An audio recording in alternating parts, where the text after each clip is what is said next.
सदा संग रहे तू, श्वासों में समाए। सदा संग रहे तू, श्वासों में समाए। तेरी महिमा सतगुरु वर्णि न जाए। तेरी महिमा सतगुरु वर्णि न जाए। सदा संग रहे तू,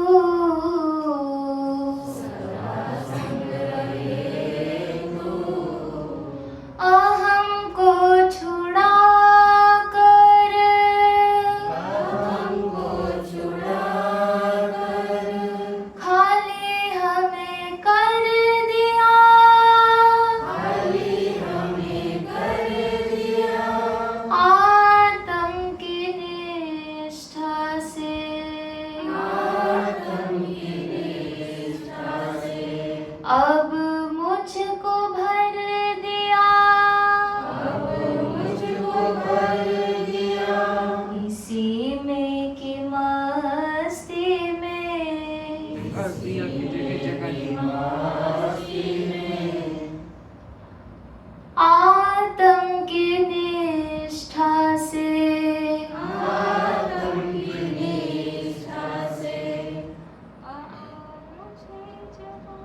आत्म की निष्ठा में, आत्म की निष्ठा में, अब मुझे जगा दिया। अब मुझे जगा दिया। इसी में की मस्ती में, इसी में की मस्ती में, जीवन बिताए। जीवन बिताए। तेरी महिमा सतगुरु तेरी महिमा सतगुरु वर्णि न जाए। वर्णि न जाए। सदा संग रहे तू, सदा संग रहे तू, मैला था मन तूने, मेरा था मन तूने, निर्मल बना दिया। निर्मल बना दिया। माटी के देह में ही, माटी के देह में हीरा जना दिया। हीरा जना दिया। तेरी रहमतों के हरदम, तेरी रहमतों के हरदम रहते हैं साए। साए। तेरी महिमा सतगुरु तेरी महिमा सतगुरु वर्णि न जाए। वर्णि न जाए।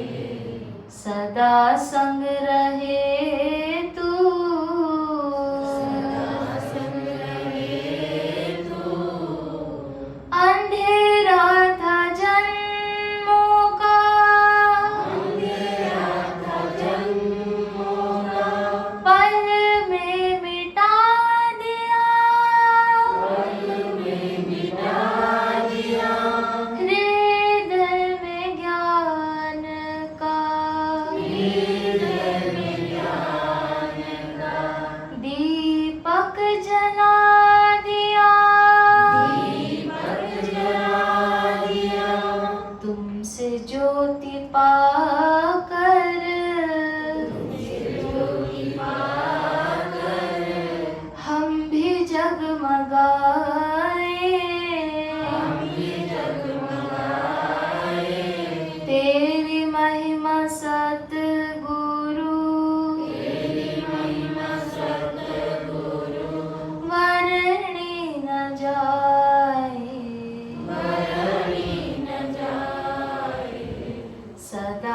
संग रहे तू,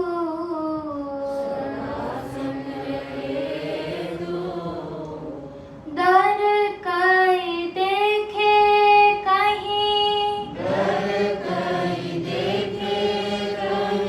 चैन ना आया, किसी ने भी प्रभु को ना,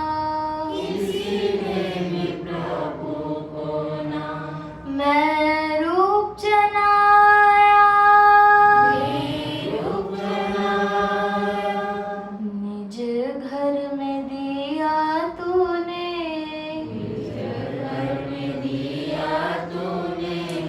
अनुभव कराए, तेरी महिमा सतगुरु, वर्णी न जाए, सदा संग रहे तू,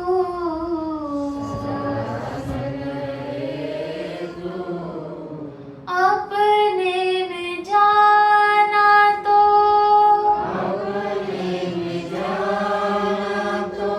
जग आत्मरूप जाना तो,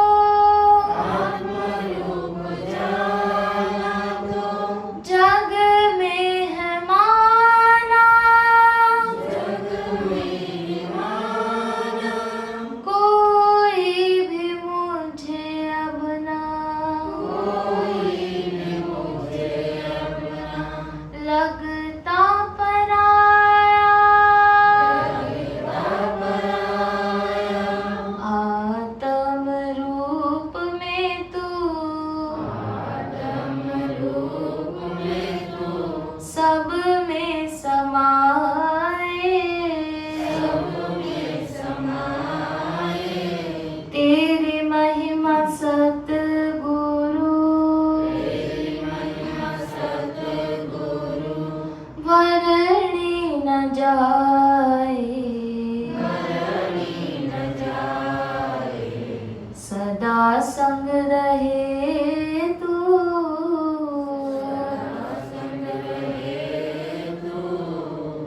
सब मेरा हो फिर भी,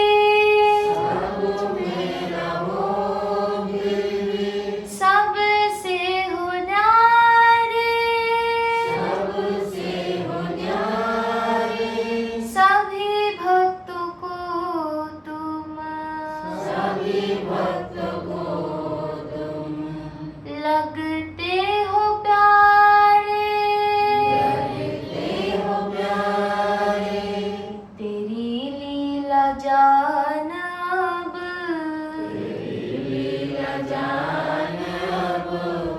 हम भी मुस्कुराए,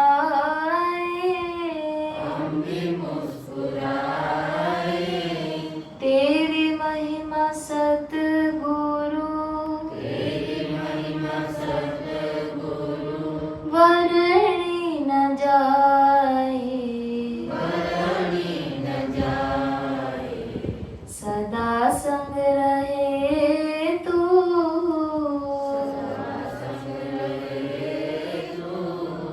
श्वासों में समाए,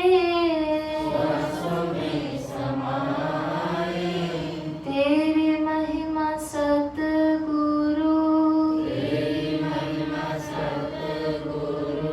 वर्णी न जाए, सदा संग रहे तू,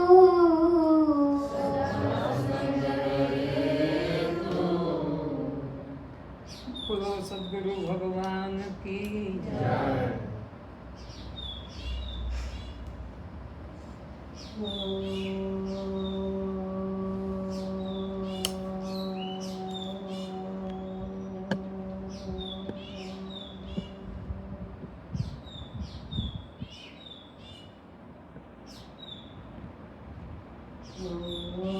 सहना भवतु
देहाय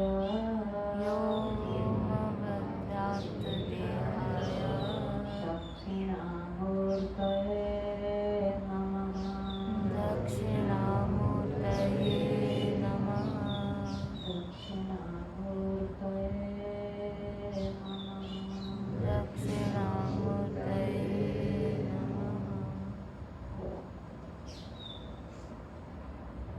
दक्षिणामूर्तये नमः। गुरु को ये नमन होता है। दक्षिणामूर्ति मतलब ये व्यक्ति नहीं, वो मूर्त जो प्रत्यक्ष हमारा सामने है, जिसमें दक्ष है, समर्थ है, किसको? जीव और ईश्वर में जो भेद को मिटाने में जो समर्थ है, उसी दक्ष व्यक्त जो हमारे सामने है। क्योंकि बिना सामने कोई उपस्थिति हुए हमें तो उपदेश नहीं कर सकते। उन्हीं के जिसके उपदेश से, जिसके ज्ञान से हमें भेद दृष्टि मिटा लेते हैं। भेद को मिटाना है, भेद दृष्टि को मिटाना, जो हमारा दृष्टि में भेद है, उस दृष्टि को बदलाने में जो समर्थ है। इसीलिए कहा ईश्वर गुरु आत्मा इति। आत्मा जो जीवात्मा और ईश्वर के अंदर बीच में जो चैन है, वो कौन है? वो गुरु, मिटाने वाला। कि मूर्ति के भेद से अलग दिखाई देते हैं, लेकिन वस्तु के भेद से एक है, ये बताने वाला जो तथ्य है, उसी गुरु को हम नमन करते हैं। इसीलिए दक्षिणामूर्ति स्तोत्र जो हमने यहाँ लिया था, वो गुरु का वंदन है। गुरु के प्रति हमारा दृष्टिकोण कैसे होना चाहिए, उस पर वर्णन है कि गुरु किसको कहते हैं, गुरु का पदवाच्य कहाँ है, किसको हम कह सकते हैं, उस पर वर्णन है। स्वामी जी का एक बार स्वामी जी कहा था कि तू गुरु स्तोत्र के ऊपर थोड़ा बोलना। आज मन हुआ अखंड मंडलाकारों के ऊपर स्वामी जी ने कहा था। स्वामी जी बोलेंगे, आप अनुमति दे तो, या आप जो अनुमति देंगे वही करें। इस पर बताओ।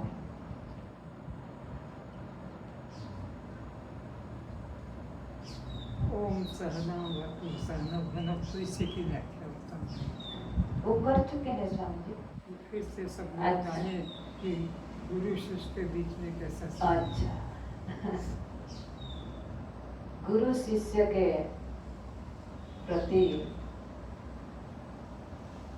जो संबंध ज्ञान के लिए ये शांति पाठ होता है। ज्ञान प्राप्ति में जो दोनों के बीच में सहन भवतु सहनौ भुनक्तु। अब तो हमको दोनों को सहनौ, नौ मतलब हम दोनों को आप रक्षा करें। किसको? जो दोनों का इष्ट है, दोनों का जो इच्छित है, जिसको हम दोनों चाहते हैं। गुरु शिष्य संबंध कहाँ होती है? ज्ञान को लेकर के। कोई अन्य जो क्या कर्म क्षेत्रों में कोई गुरु शिष्य का संबंध नहीं होता है। गुरु का तो वास्तविक अर्थ है अज्ञान निवर्तन, और जहाँ अज्ञान का निवर्तन नहीं है वहाँ गुरु पदवाच्य ही नहीं है।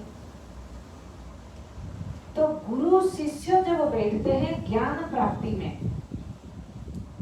तो वहाँ अनेक प्रतिबंधाएं आती है, बाहर भी भीतर भी। सबसे बड़ा हमारा भीतरी प्रतिबंध है अंदर का राग द्वेष।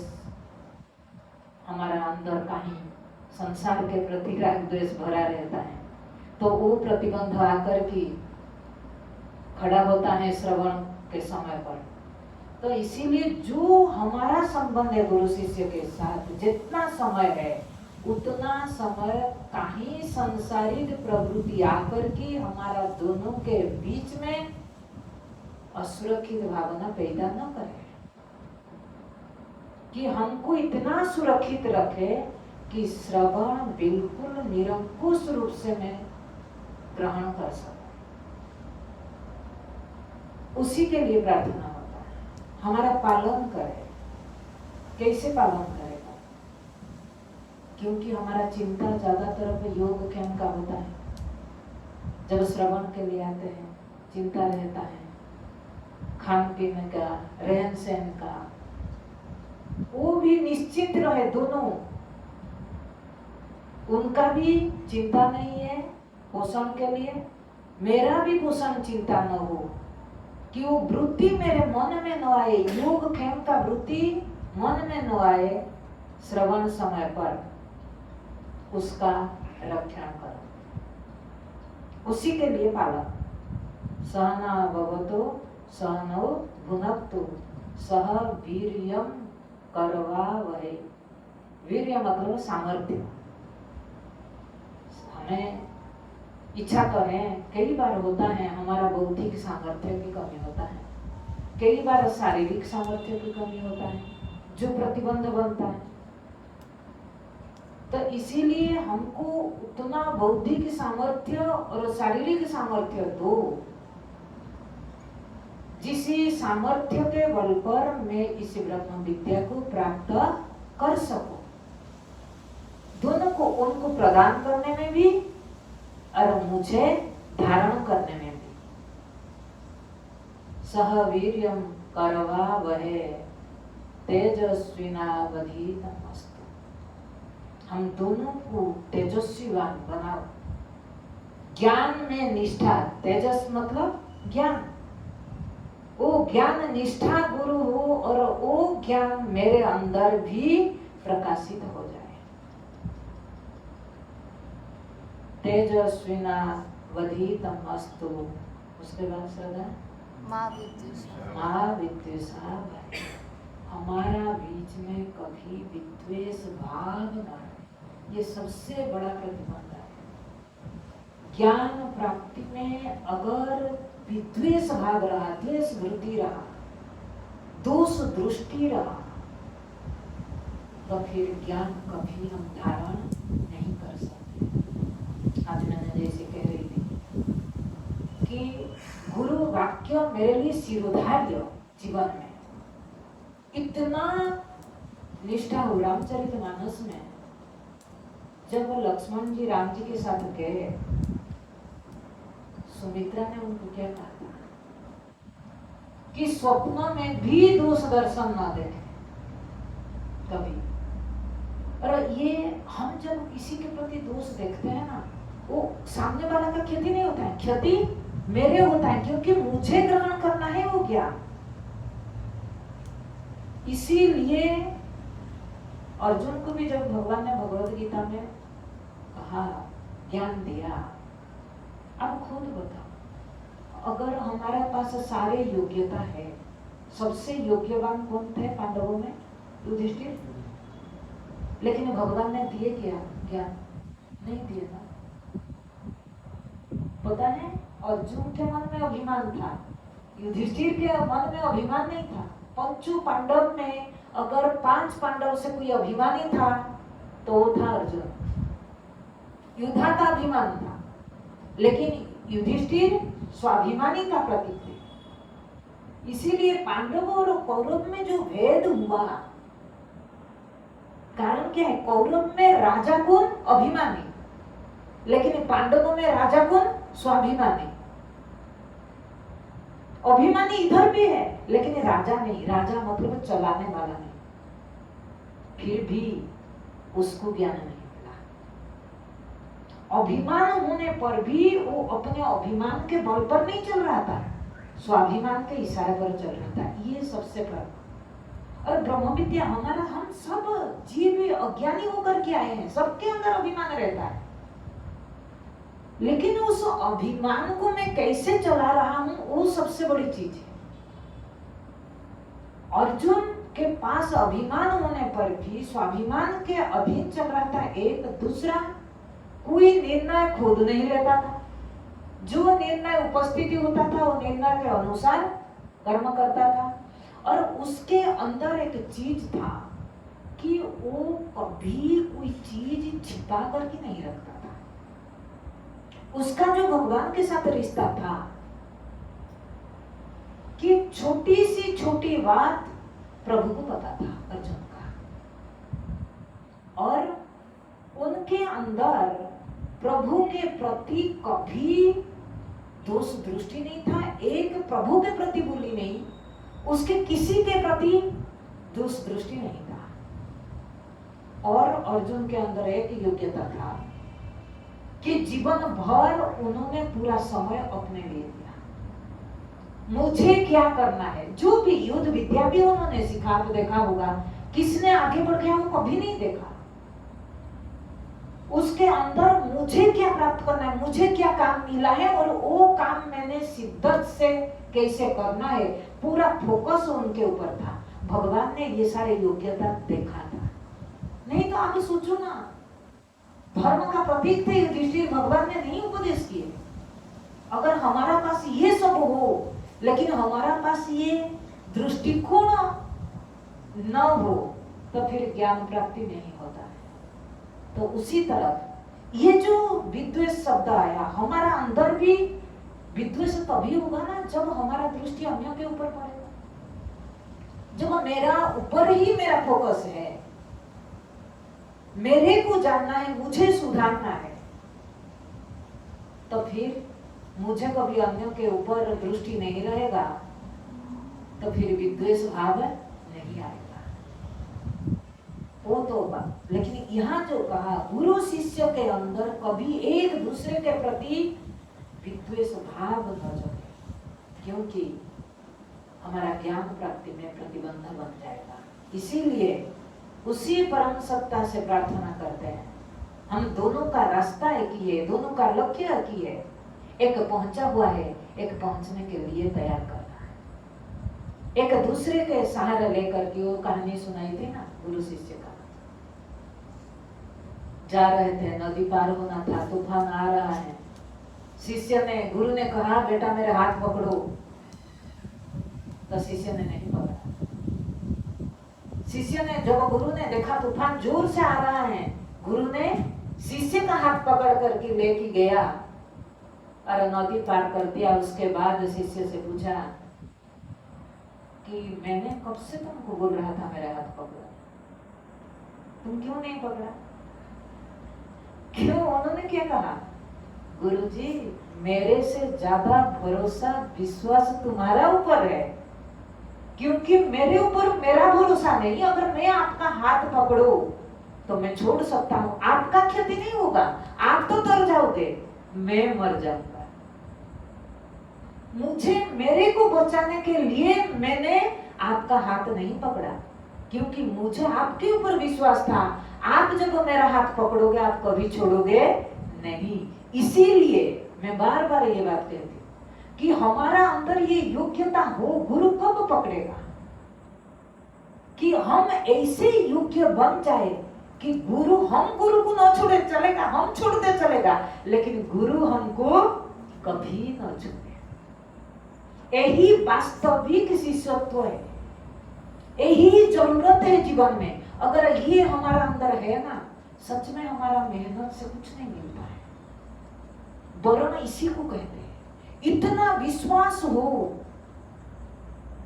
कि उन्होंने मेरे हाथ पकड़ा तो वो जैसे चलाएगा, जहां ले जाएगा, मैं पक्का उन्होंने जहां पहुंचा वहां लेकर के पहुंचा देगा। उतना विश्वास के आधार पर हम बना पाए। अर्जुन को जब भी समस्या हुआ, उन्होंने किसी के पास नहीं जाता था। उस समय उसको गुरु दृष्टि नहीं था, भगवत दृष्टि भी नहीं था, लेकिन एक जो संबंध कृष्ण के साथ था, एक भरोसा, एक विश्वास का था कि कुछ भी होता था जाकर के उनके साथ। तो इसीलिए जब वो सबसे बड़ा समस्या गया है, किसके सामने गया?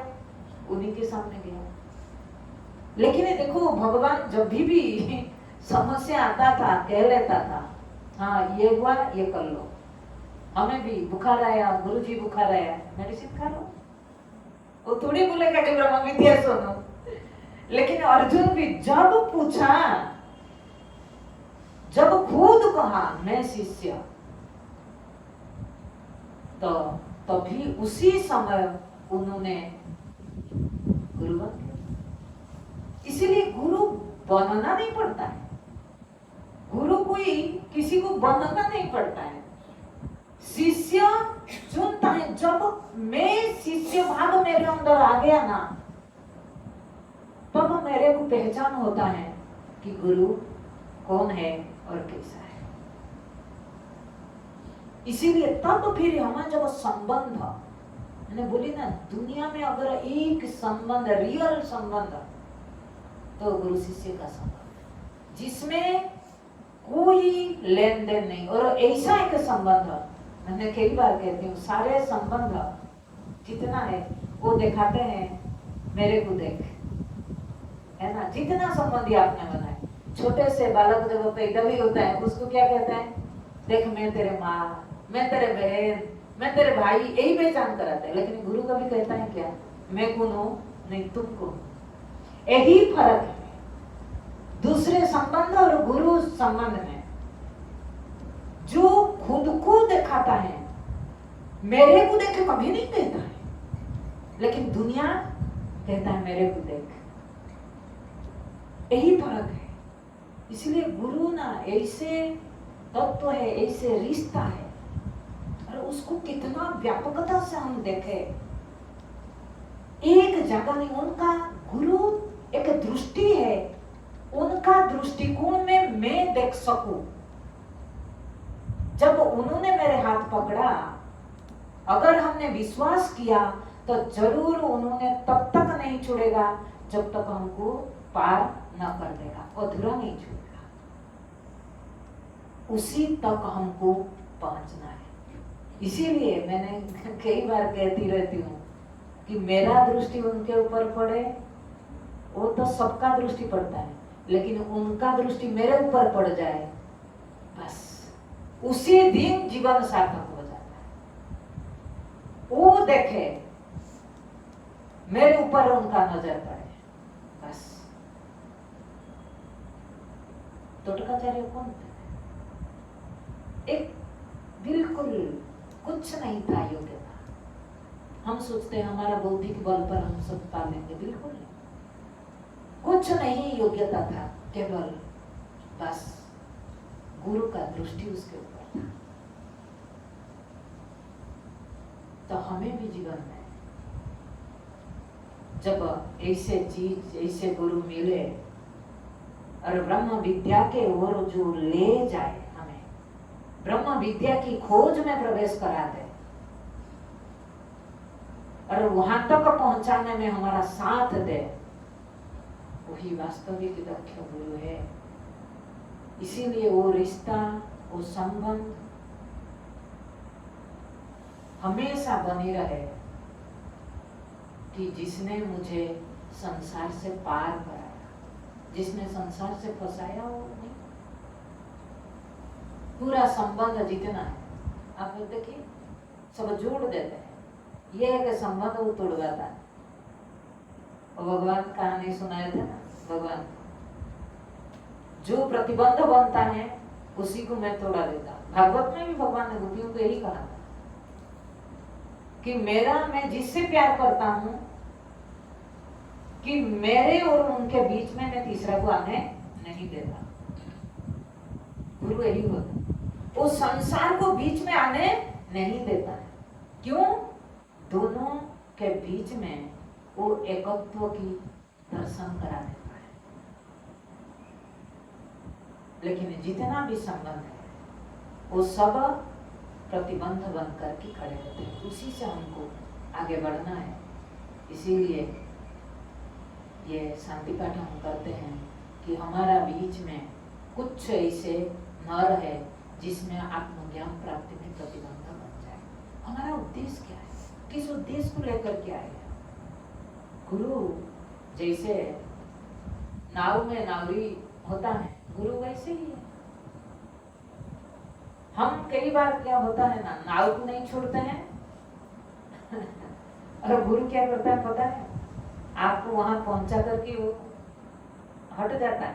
अब तो मिल गए ना, अब खत्म। इसीलिए कहा ना, न गुरु न शिष्य, कहने का अभिप्राय क्या है, कब तक, जब तक उन्होंने पहुंचा दिया। मेरे काम है किनारे लगाना, किनारे लगाना उनका काम है, लेकिन उसमें मिलना, तुम जो जहां जा रहे हैं वो तो गुरु ने लेकर के मिलाएगा। उन्होंने तो देखा दिया, पहुंचा दिया, हमको जाकर के मिलना है। इसीलिए गुरु का जरूरत है। तो ये शांति पाठ इसीलिए करते हैं कि हमारा गुरु शिष्य का रिश्ता अटूट रहे, क्योंकि ये रिश्ता से ज्ञान मिलता है। ये वर्ण जो हम कहते हैं बार बार, वर्ण शब्द, वो वर्ण का अभिप्राय है ये दोनों में किसी प्रकार का एक दूसरे को सहयोग करके चले कि कोई प्रतिबंध न आए ज्ञान प्राप्ति। अगर दोनों से रिश्ता न जुड़ा, संबंध न जुड़ा, तो फिर ज्ञान प्राप्त हो नहीं सकता। गुरु सदगुरु भगवान की।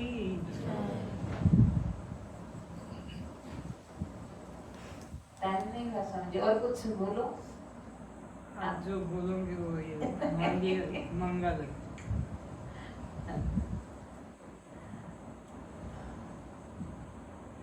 गीता का एक श्लोक उठा रहे हैं, गीता का 8वां अध्याय का पूरा गीता सुनने के बाद 8वां अध्याय में अर्जुन ने एक प्रश्न किया। 17वां अध्याय तक गीता पूरा सुना, सुनने के बाद अर्जुन ने प्रश्न किया कि संन्यास और त्याग में फर्क क्या है। संन्यास क्या है, त्याग क्या है?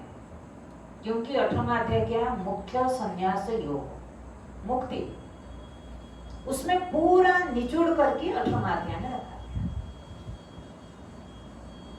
तो कहने का अभिप्राय, प्रश्न ये उठाया था, मुक्ति में ये दोनों बहुत सहयोगी करते हैं। हमको दोनों शब्द लगता है समान। साधारण अर्थ में देखोगे तो संन्यास मतलब सम्यक न्यास है इति संन्यास, त्याग में भी न्यास, छोड़ना, संन्यास में भी छोड़ना। लेकिन अर्जुन ने पूछा ये दोनों में फर्क क्या है? इसमें फर्क है, जब एक साधक जीवन में चलता है मुक्ति के लिए, जीवन में कुछ छोड़ना चाहता है। मुक्ति मतलब क्या छोड़ना? मुक्ति मतलब वो पाना नहीं। प्राय सारे दर्शनों ने मुक्ति को पाने का नाम पर रखा है, लेकिन मुक्ति शब्द का अर्थ है छूट जाना। तब भगवान ने जो उपदेश दिए संन्यास और त्याग में, साधक जब आरंभ में चलता है उसको त्याग करना पड़ता है, छोड़ना पड़ता है। छोड़ने का नाम है त्याग। अगर सरल शब्द में कहें, छूट जाने का नाम है संन्यास। जो छूट जाए, जिसको तुम कोशिश करने पर भी छोड़ नहीं सकते, लेकिन वो स्वतः छूट जाए, इसको कहेंगे संन्यास। कैसे, किसको हमको छोड़ना है? जिसको हम अनादिकाल से पकड़ करके रखे। भगवत गीता में भी 6वां अध्याय में मिला कि योग किसको कहते हैं? योग शब्द का परिभाषा का वियोगम योग संगीतम। वियोग का नाम, छोड़ने का नाम योग है, लेकिन हम लोग को ज्यादातर क्या सोचते हैं, जुड़ने का नाम योग है। तो प्रश्न आएगा, छूटने का नाम, छोड़ने का नाम वियोग है, किसको मैं छोड़ू? तो आगे शब्द दिया संयोगम वियोगम, जिसके साथ तुम संयोग किए, मैं ये श्लोक उसके साथ जुड़ रहा हूं। जिसके साथ तुमने संयोग किए उसी को छोड़ दो। हमने किसके साथ संयोग किए? देह के साथ। किसके साथ संयोग किए? विषय के साथ। किसके साथ संयोग किए? सबसे बड़ा संयोग तो कर्मफल से हम संयोग किए, तभी तो ये परिस्थिति के रूप में सब आया। इसलिए हमको जो कुछ आज मिला, देह भी क्या है? कर्मफल। परिस्थिति भी क्या है? कर्मफल। इसीलिए उन्होंने एक शब्द दे दिया, मां, कर्मफल को छोड़ना पड़ता है और कामना छूट जाता है। दो शब्द है, ये हमारा वेदांत में बहुत प्रचलित है कि हम समझ नहीं पाते हैं कि इसको छोड़ो, और तो कई बार हम सोचते हैं ये तो सब छूट जाएगा, छूट जाएगा। छूटेगा नहीं। कौन सी चीज को छोड़ना है? आरंभ में हम जब जाते हैं, क्या ये छोड़ो, ये छोड़ो, वो छोड़ो, फिर अंदर जो जन्मों जन्मों से कर्म वासना पड़ा है, उसको तो आप कोशिश भी करने में भी छूटता नहीं। हम रोज गाना गाते हैं, अरे ये क्यों नहीं छूट रहा है, ये क्यों नहीं छूटेगा। कामना छूट जाएगा, लेकिन कब? हमारा प्रयत्न से छूटेगा नहीं, जब आत्मज्ञान प्राप्त होगा। इसीलिए कहा संन्यास शब्द का अर्थ है सर्व काम संन्यास, सर्व कर्म संन्यास। कर्म मतलब कामना। कर्म कब होता है? हम कामना ही तो कर्म में परिणाम होता है। जब कामना नहीं, उसको तो क्रिया पाएंगे, वो तो कर्म नहीं है। तो इसीलिए संन्यास कब संभव है? संन्यास आप कहने पर संन्यास नहीं हो जाएंगे। जिसी दिन आपके अंदर कामना सब इच्छाएं छूट गया, और तब छूटेगा जिस दिन आप तृप्ति का अनुभव किया। आत्मनि एवं आत्मना तुष्ट। जिस दिन ये स्थिति बन गई, उस दिन कामना छूट जाएगा। उसको प्रयत्न करने से हम छोड़ नहीं सकते, लेकिन जितना कर्म से प्राप्ति उसको कर्मफल रूप में हमको मिल रहा है, उसको तो हमको छोड़ना पड़ेगा। संबंधी क्या है? कर्मफल रूप में छोड़ना पड़ेगा। देह क्या है? कर्मफल रूप में छोड़ना पड़ेगा। परिस्थिति क्या है? कर्मफल रूप में छोड़ना पड़ेगा। लेकिन ये तो सब बाहर का हम छोड़ दिए, लेकिन अंदर जो पुराना पड़ा है फिर नया दे देगा ना, ये तो हमने छोड़ दिया सामने। लेकिन वो पुराना को क्या करेंगे? बोले कि जब ये छोड़ोगे तब ज्ञान मिलेगा, फिर ज्ञान से तुम्हारा कामना छूट जाएगा और तुमको कुछ करना नहीं पड़ेगा। इसीलिए स्वामी जी कई बार कहे होंगे, आप लोग सुने होंगे कि कुछ करना नहीं पड़ेगा। मतलब ज्ञान कुछ आपसे करवाता नहीं है। ज्ञान का इतना सामर्थ्य है, वो करवा लेता है। जैसे प्रकाश है, अंधकार को क्या निवृत्त कराता है? नहीं, वो ऑटोमेटिक निवृत्त हो जाता है। लेकिन आपको प्रकाश को लाने के लिए कुछ करना पड़ेगा ना? नहीं करना पड़ेगा। हमको करना क्या पड़ता है? ये आत्मज्ञान को लाने के लिए जीवन में कुछ चीज को छोड़ना पड़ता है। ये जब नहीं छूटेगा तब आत्मज्ञान को हम जीवन में धारण नहीं कर पाएंगे। जो विषय को हमने अंदर बैठाया, कर्मफल तो हमें कर्म में प्रवृत्त होते हैं। अंदर तो कोई कर्मफल का इच्छा है तभी तो प्रवृत्त होते हैं। इसीलिए कह रहे हैं उसको छोड़ो और आत्मज्ञान को पकड़ो। वो जब पकड़ोगे इसको वो छुड़ा देगा। तो कितना सहज उपाय है बताओ। इसीलिए हमको केवल मेहनत ये करना पड़ता है। जो कर्मफल रूप में आसक्ति क्यों हम रखते हैं? कहीं ना कहीं हमारा सुख बुद्धि है ना। बिना सुख बुद्धि से मुझे बताओ किसी भी चीज का किसी का इच्छा कभी होगी? सुख बुद्धि है उस चीज के उसके प्रति हमारा बनी रहने का। और क्या है? वो चीज मिले तो सही, लेकिन मिलने पर भी बनी रहने का पूरा प्रयत्न हमारा पड़ा रहता है। मैं आज या कल किसी के साथ बोल रही थी, दो चीज के लिए हम मेहनत करते हैं। क्या? जो सामने परिस्थिति आए वो कैसे छुड़े, अगर मेरे अनुकूल नहीं है उसको छुड़ाओ। और दूसरा, जो परिस्थिति आपके जीवन में नहीं आया उस कैसे आए, उसके लिए पूरा आयु हमने जो मेरे हाथ पर नहीं है उसी काम में लगे हुए हैं। जो मेरे हाथ पर है उस काम में हमने नहीं लगा। मेरे हाथ पर है, मेरे आत्मस्थिति में रहने के लिए ये मेरे हाथ पर है, ये किसी के हाथ पर नहीं है। लेकिन परिस्थिति मेरे हाथ पर नहीं है, क्या आएगा, कब जाएगा, कितना आएगा, ये सब मेरे हाथ पर नहीं है। लेकिन दिन भर हमने किस लिए, ये क्यों ऐसे हुआ, ये नहीं होना चाहिए, इसको हटाओ, वो हट गया, दूसरा आ गया, उसी के लिए हमने पूरा समय परिस्थिति को सुधारने में दे रहे हैं। तो जब हमारा समय हम उसके लिए देते हैं, किस लिए देते हैं? अगर हमको ये नहीं लगता परिस्थिति में सुख है, हम कभी परिस्थिति को सुधारने के लिए नहीं चाहेंगे। हमें कहीं ना कहीं ये सुख बुद्धि है कि परिस्थिति सुधर जाएगा तो सुख मिलेगी, लेकिन इतना हमको नहीं है कि मेरे दुख का सुख हम तब इच्छा करें तो वो दुख को पता करें। हम नहीं ये पता कर रहे हैं कि दुख का कारण क्या है। हम सोच रहे हैं परिस्थिति, किसने सोच रहे हैं कर्म, इसीलिए वो कर्म को सुधार कर रहे हैं। किसी लिए सोच रहे हैं कि ये स्थान काल बन गया, स्थान को सुधार रहे हैं। लेकिन सारे दुख का कारण मेरा अविद्या है, अज्ञान है, मेरा खुद का ना समझ है। अगर इतना मुझे पता चलता तो मैं दूसरे को सुधारने के बदले मैं अपने ओर फोकस दूं ना। एक बार वो एक कौवा था ना, कौवा का कहानी बताया। कौवा रोज खुद को देखता था, मस्त में था। जिस दिन पेड़ के ऊपर बैठ कर के अन्य को देखने लगा, उसी दिन से दुख शुरू हो गया। हमें भी जिस दिन से अन्य को देखने लगा, उसी दिन से हमारा दुख शुरू हुआ। वो जैसा मैं बनूं, वो जैसा वो अच्छा है, मैं नहीं।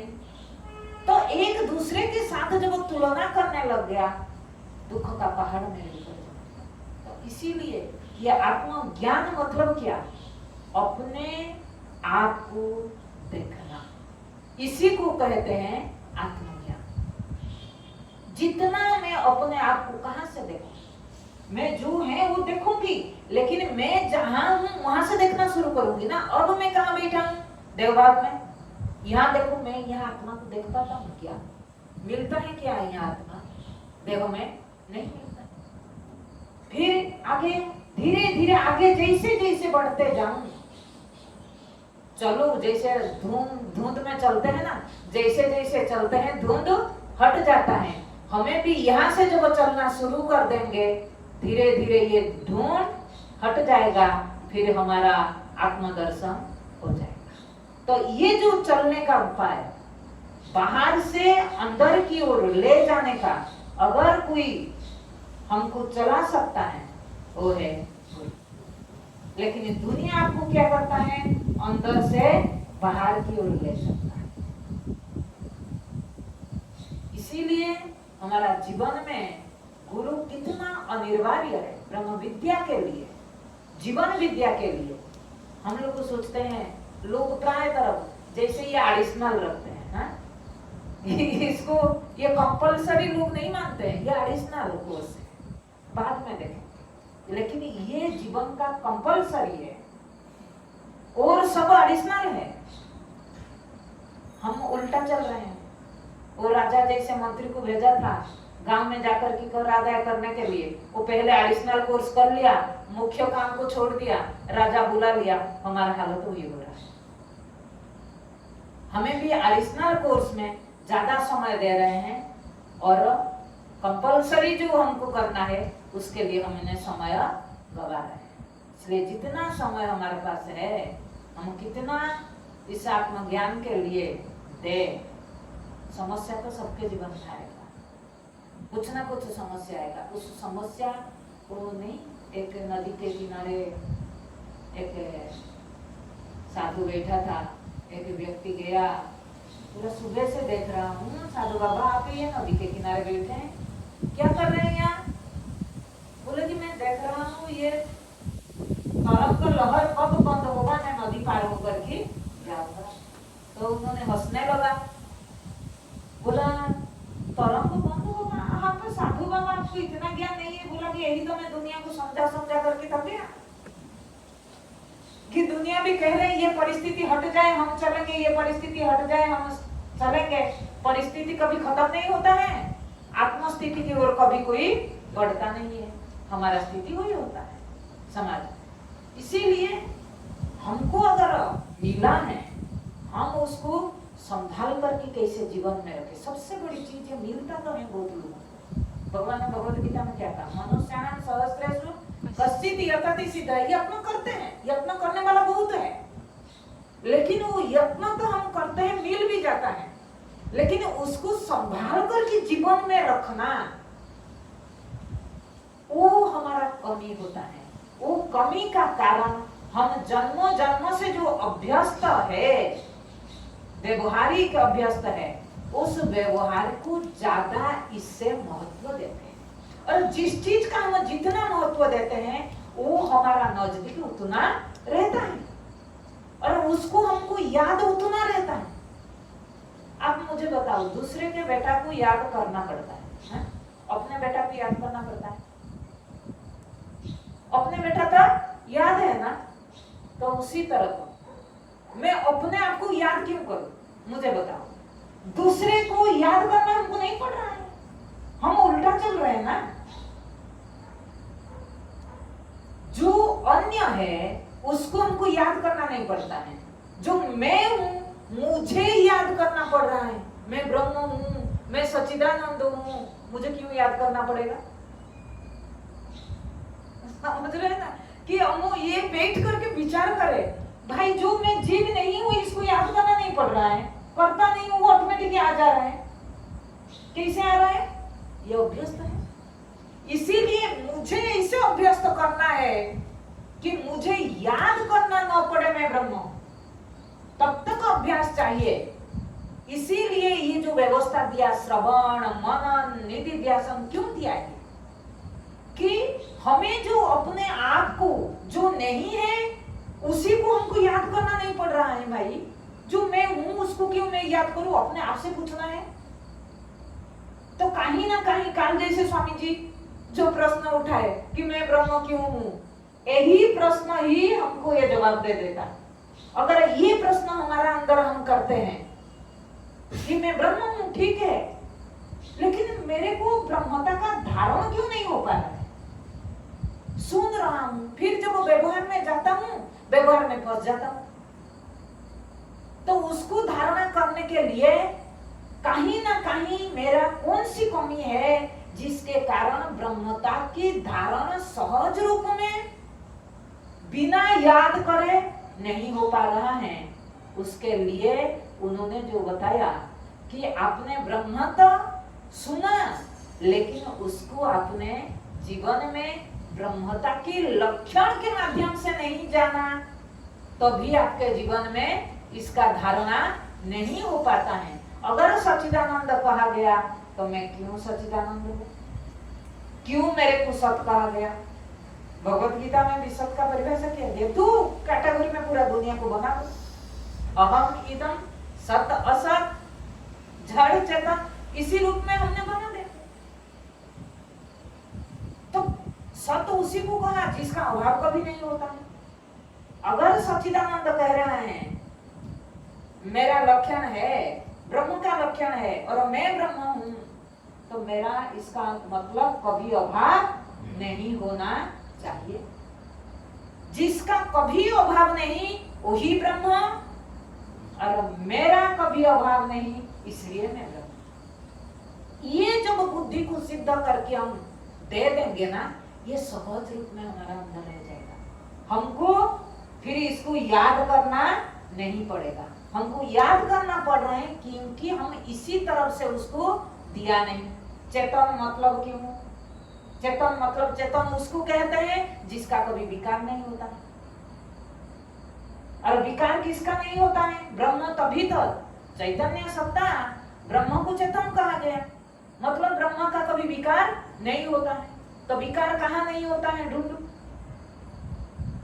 अपने आप में। हमको सब कुछ यहाँ देखना है। जब देखते जाएंगे हम देखेंगे अहम सत्ता का कभी विकार नहीं होता है, अहम सत्ता का कभी अभाव नहीं होता है, अहम सत्ता कभी अप्रिय नहीं लगता है, इसलिए मैं ब्रह्म। इसी तरह से जब हम विचार करेंगे, ब्रह्मता में निष्ठा, जो निष्ठा शब्द है ना, वो कमी को हमको पूरा करना है।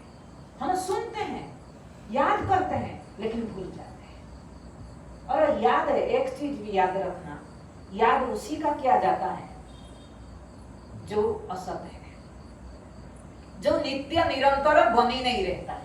जो नित्य निरंतर बनी रहता है उसको क्या याद करना है? आप है, आप अपने आप को याद करना पड़ता है, लेकिन अन्यों को आपने देखा, क्यों? आप अपने साथ नित्य निरंतर रहते हैं, इसलिए याद करना नहीं पड़ता है।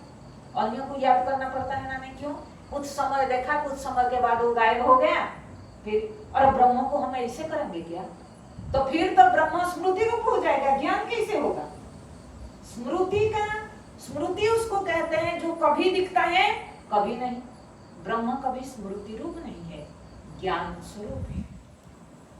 इसीलिए ज्ञान और स्मृति, अहम कभी स्मृति रूप नहीं हो सकता है। जो नित्य निरंतर उपलब्ध होता है, जिसका नित्य निरंतर अनुभव होता है, वो कभी स्मृति रूप नहीं होता है। और ब्रह्मता की उपलब्धि हमको नित्य निरंतर होता है। फर्क इतना, हम देख नहीं पाते हैं, गुरु देख पाता है, इतना फर्क है। गुरु को भी उपलब्धि होता है, हमको भी होता है, उसी समय हमको भी होता है, लेकिन हम देख नहीं पाते हैं, वो देख पाते हैं। जिस दिन आपने देख लोगे उस दिन बस खत्म, ब्रह्म ज्ञान इतना। केवल देखना है, उसी चीज को मैं अपने आप में देख सकूं, ये है आत्मा। तो इसीलिए इसको इसी तरफ से जैसे जैसे हम विचार करके चलेंगे, वैसे वैसे हमारा निष्ठा बन जाएगा। और निष्ठा चाहिए, इसीलिए तो कहा कि अंत काल तक ये ज्ञान है, छूट भी जा सकता है। इसलिए इतना अभ्यास हो, अंत काल शरीर छोड़ने के पहले भी ये ज्ञान कभी न हटे, निष्ठा। उसी के लिए अभ्यास का जरूरत है, क्योंकि ये देहाभिमान इतना मजबूती से खड़ा है, इसको तोड़ना बड़ा कठिन है। इसी के लिए अभ्यास करना है, और किसी के लिए नहीं। मैं ब्रह्म हूं उसके लिए अभ्यास नहीं, ब्रह्मता की अभ्यास जीवत्व को हटाने के लिए। तब जाकर के फिर निष्ठा सहज स्थिति है, ये आत्मा। ओम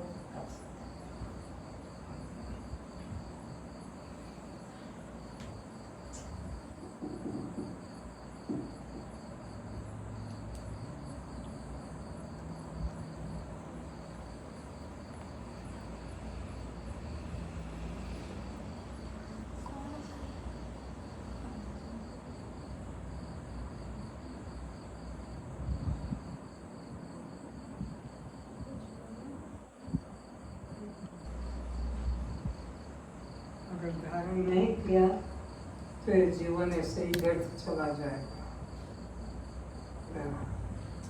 शास्त्र मनुष्य सुनते हैं, लेकिन उसको धारण करने वाले भाग्यशाली लोग होते हैं, और वो आप हैं। इसलिए सत्संग का कभी त्याग न करो, गुरु में कभी भेदभाव मत रखो। ये गुरु ऊंचा है और यह गुरु नीचा है। कर्मोपासना बताने वाले गुरु के उपासना समय नष्ट न करो।